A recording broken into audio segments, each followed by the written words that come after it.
Udah cukup. Ini bukan dinilai. Jadi pertama itu saya mengajak seluruh para guru baik itu sanawiyah, aliyah, SMA, SMP. Sekali lagi saya nyatakan, inilah hakikat keberadaan di Baitul Hikmah. Jangan ada niat yang lain, apalagi untuk memperkaya diri, tapi untuk membesarkan nakhoda yang sangat besar ini, yang di dalamnya penumpangnya macam-macam.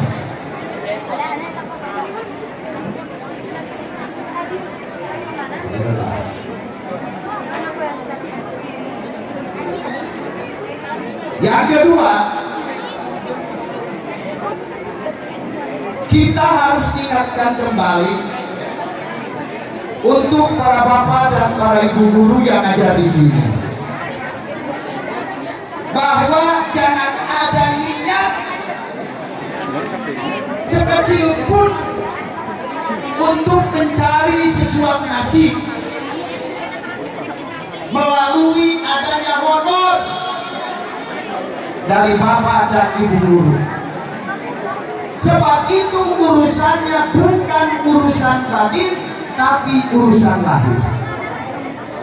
Yang saya maksud adalah urusan batin, bahwa ingatlah yang hadir di Baitul Hikmah ini bukan mayoritas KRT yang Haur Kuning, bukan KRT yang bukan Desa Manjalaguna, bukan Kecamatan Salopa, bukan Kabupaten Tasikmalaya, tapi paling tidak yang hadir di Baitul Hikmah ini paling tidak ada 4 provinsi.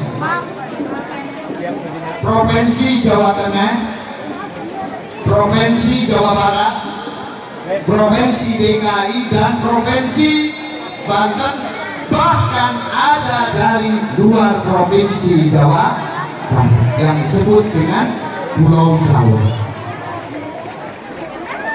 Maka dengan begitu jauhnya para santri yang datang di tempat ini, mohon didengarkan oleh bapak-bapak dan guru-guru,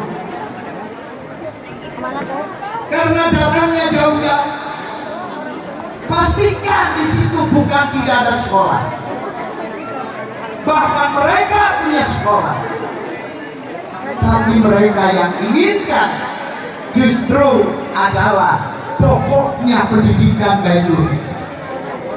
Pendidikan Baitul Hikmah, bukan keilmuannya, tapi pendidikannya, sistemnya, ruhnya. Inilah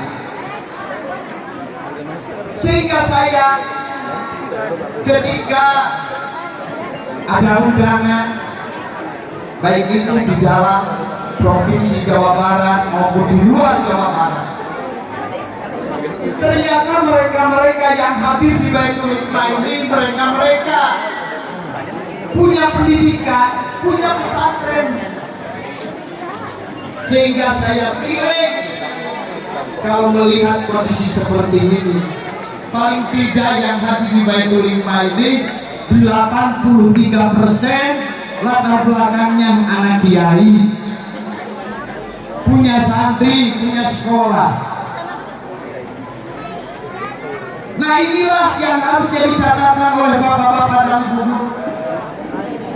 Ketika bapak menyampaikan kalimat per kalimat, per huruf per huruf, per jumlah per jumlah, per kitab per kitab, kalau di pesantren, kalau tidak ada niat ikhlas, mesti akan menjadikan pengaruh yang kurang baik bagi santri.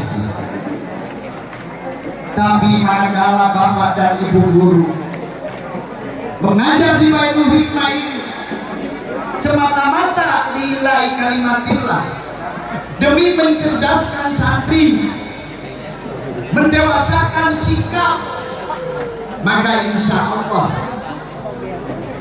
wa tabsutul badla biwa'dil mujahid. Ternyata ini benar, benar, ini benar. Sehingga para guru-guru yang benar-benar sudah mewariskan dirinya untuk pendidikan demi tercapainya generasi yang cerdas. Maka alhamdulillah, walaupun ini hanya sekedar swasta, tapi alhamdulillah di Baitul Hikmah ini baik di tingkat SLTP maupun SLTA sudah ada untuk memberikan semangat kepada guru-guru dengan istilah hadiah umroh. Nah, ini benar-benar apa yang disampaikan oleh almarhum itu fakta. Kalau bapak-bapak dan ibu-ibu guru yang di atas itu mengajarnya hanya sesuap nasi, udah keluar dari Baitul Hikmah. Tapi kalau dengan niat yang ikhlas tadi, tujuan yang sama, maka insya Allah termasuk kepada wa yarzuquhu min haitsu la yahtasib. Tapi mohon maaf kepada bapak-bapak dan ibu guru sanawiyah aliyah ini, aliyah di tahun 90-an, sanawiyah di 90-an, apalagi SMP SMA. Yang paling tua adalah TAA dan TPA. Maka untuk itu kepada guru yang ada di TPA dan di TPA harus segera diberangkatkan umroh oleh sanawiyah aliyah. Ya, bab ibu guru yang cuma dua, ibu guru yang cuma dua harus bisa berangkat ke umroh yang dibiayai oleh dua sekolah tadi. Kenapa? Karena kemarin saya sudah mengikuti acara MM ya, Majelis Masyayikh. Ternyata di dalamnya Majelis Masyayikh itu untuk menata pendidikan-pendidikan yang ada di Indonesia. Maka pesantren ini, pesantrennya bukan sekolahnya, pesantrennya ini bukan yang disebut dengan PDF, bukan muhadalah, apalagi yang disebut dengan ma'adul ali, tapi ini hanya sekelas pesantren non formal. Kalau sekolah jelas formal. Maka insya Allah apalagi TKA dan TPA ini sudah diakomodir oleh pemerintah yang disebut dengan FKDT atau apalagi satu lagi itu BKPR RMI ya. Anda tahu, yang penting Ibu Ai yang tanggung jawab ini, jangan cuma jalan-jalan saja itu. Oh iya betul, ini kan muslimah, jadi Anda semua harus paham. Jadi pada dasarnya keberadaan ini merupakan berkah dari almarhum. Dan juga kami sampaikan bahwa di pesantren ini ada ciri khas. Ini mohon diperhatikan mungkin oleh bapak-bapak dan ibu guru yang baru masuk ngajar di lembaga pendidikan formal ini, dan juga bapak-bapak orang tua santri yang belum tahu keberadaan di sini. Kalau santri hampir unggal hari diberikan nasihat bahwa hubungan pesantren dengan sekolah di Baitul Hikmah ini mempunyai ciri khas tertentu. Ini di luar aturan Kementerian Agama dan Mendikbud, tapi ini untuk menjalin kestabilan antara dua pendidikan, yaitu pesantren sebagai al-qadim sholih dan keberadaan sekolah yang disebut dengan bil jadidil asal. Maka supaya ada kesinambungan tidak ada keretakan, karena kita niat maqasid syar'inya atau tujuan syar'inya yaitu untuk mencetak para santri yang benar-benar cerdas dalam pemahaman agama dan dilandasi dengan sikap yang benar-benar membawa akhlakul karimah. Maka supaya pesantren tetap utuh dan sekolah terus maju, maka ada beberapa hal yang perlu kita perhatikan. Ini merupakan awal-awal sebelum didirikannya sekolah. Pertama, mengadakan survei ke beberapa pesantren yang di dalamnya ada sekolah, khususnya yang ada di Kabupaten Tasik. Waktu itu belum ada kota Tasik. Ternyata semuanya para pimpinan pesantren di Tasikmalaya yang sudah ada sekolah itu melarang diadakannya sekolah di pesantren, karena itu akan merusak tatanan pesantren.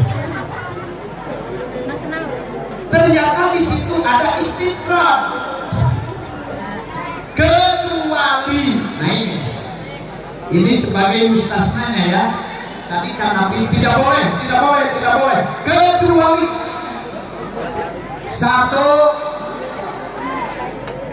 pembelajarannya jangan di pagi hari, tapi harus di siang hari.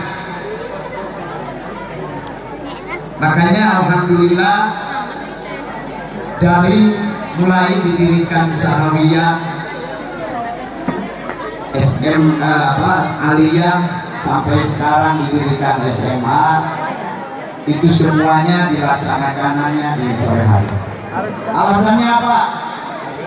Yaitu supaya santri benar-benar lebih gandrung, cerdas, memahami kitab-kitab turas. Kalau pagi kan semangat, otaknya masih kuat. Beda dengan sore gitu ya, sudah ngantuk gitu. Jadi mah politik tapi untuk kemenangan gitu. Yang kedua,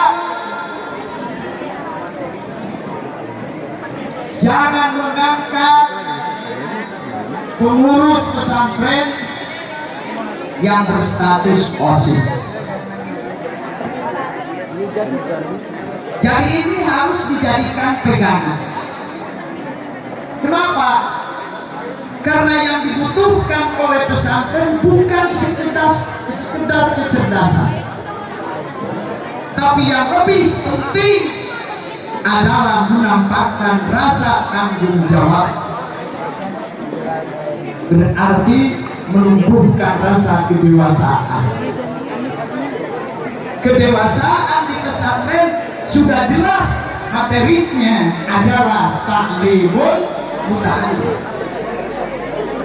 Coba kalau di sekolah ada taklimul muta'allim, jangan bicara di haur kuning. Kalau di haur kuning lain lagi, kita bicaranya situasional. Jangan taklimul muta'allim kan, buku pelajarannya juga sudah tidak ada gunanya, buku pelajaran, karena setiap tahun pasti buku itu diganti dan tidak bisa diwariskan. Betul. Makanya sehabis tamat 1 tahun, si buku itu siapa yang jadi pemiliknya? Tentu tukang-tukang dagangan, gorengan, tukang sup dan sebagainya. Tapi coba kalau di pesantren, dari mulai saya ngaji di dunia, ngaji reading, ngaji alfiah, dari dulu sampai sekarang kitabnya masih ada walaupun sudah banyak apa itu kecoa dan sebagainya. Kenapa? Karena itu sejarah demi menyelamatkan dan menyampaikan kemanfaatan kita karena berdasarkan kitab. Yang ketiga, Ini ya masalahnya, jangan libur di hari Ahad, harus libur tetap di hari Jumat. Bahkan jika ada libur di sekolah tapi pesantren tidak libur, tetap pesantren mengadakan pengajian, dan santri yang benar-benar sudah mentalnya hebat, yang hebat ya, pasti akan tinggal pesantren. Bagi yang mentalnya masih walak, tentunya kami memberikan semacam dispensasi gitu, untuk bisa pulang 1 hari 2 hari.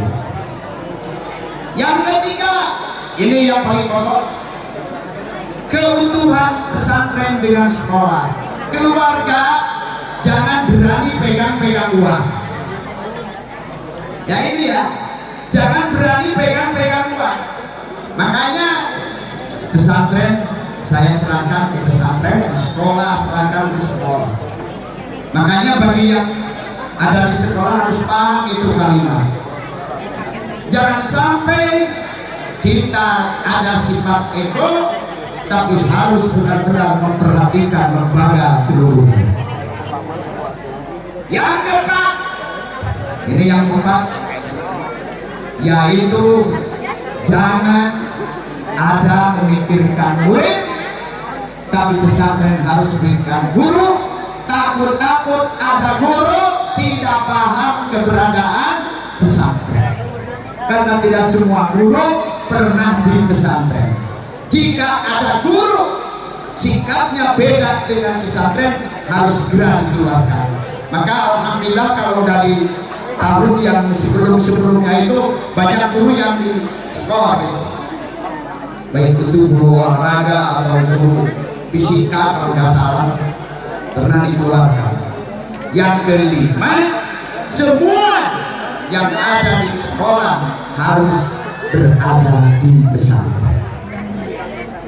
Nah, mengingat Pak, di pesantren membutuhkan pembimbing, membutuhkan pengurus yang tadi tidak boleh mengangkat pengurus dari yang berstatus masih bersekolah.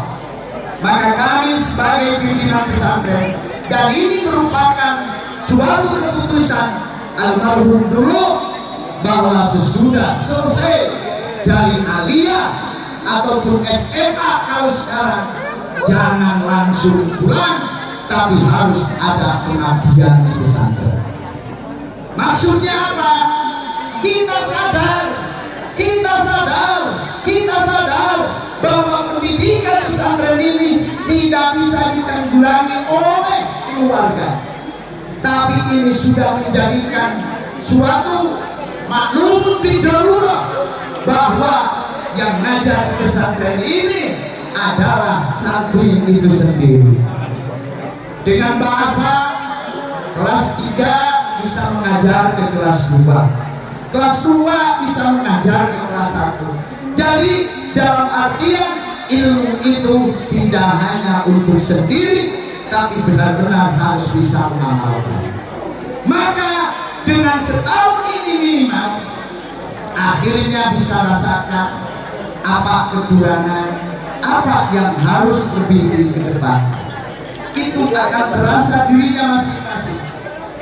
Maka dengan demikian, untuk para santri yang istilahnya di pesantren ini kelas opat katanya, ini kelas opat, saya ini belum bisa merubah sistem itu karena santri lebih tua.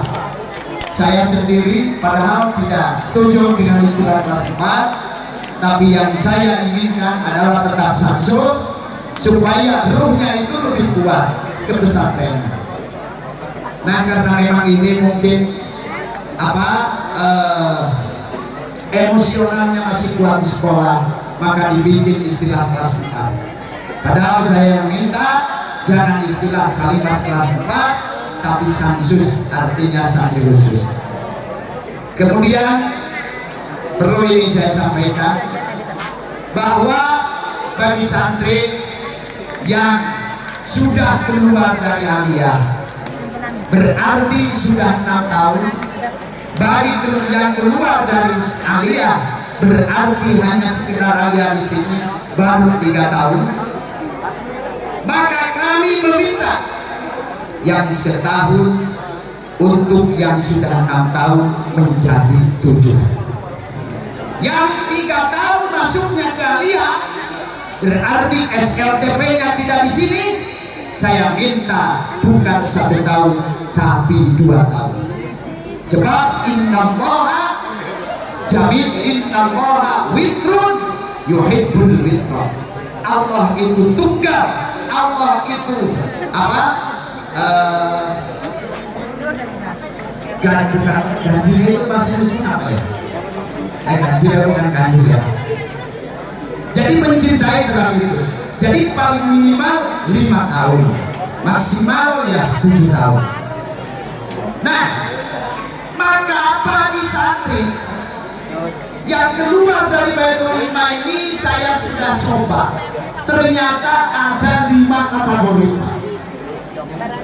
Satu kategori santri yang disebut santri kabur, yaitu karena sudah keluar dari sanawiyah, keluar dari aliyah, kita pulang ke rumah tanpa minta izin, itu jelas santri kabur. Yang kedua ada santri maksa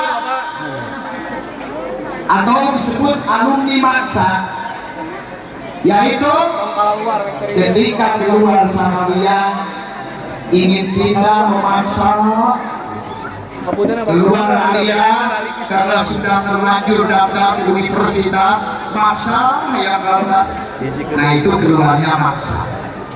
Yang ketiga ada kategori santri biasa, yaitu yang standar tadi, ya standar tadi.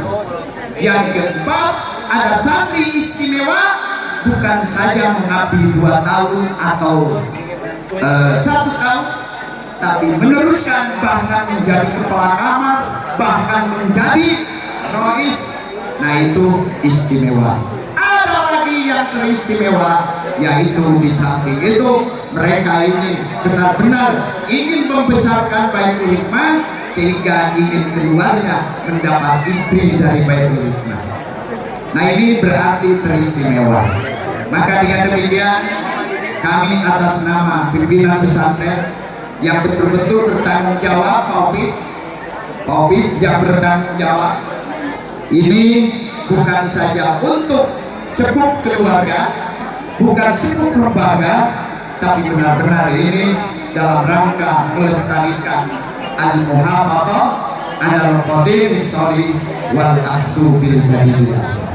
Barangkali itu yang bisa saya sampaikan, dan ini adalah merupakan tujuan perjuangan kita dengan maksud nilai kalimatillah, dengan harapan mudah-mudahan para santri yang wisuda di hari ini dan sebelumnya dan yang sesudah yang akan datang, mudah-mudahan para santri di sini sukses semua. Barangkali itu yang saya sampaikan. Mohon maaf atas segala kekurangan. Wallahul muwaffiq ila aqwamit thoriq. Assalamualaikum warahmatullahi wabarakatuh.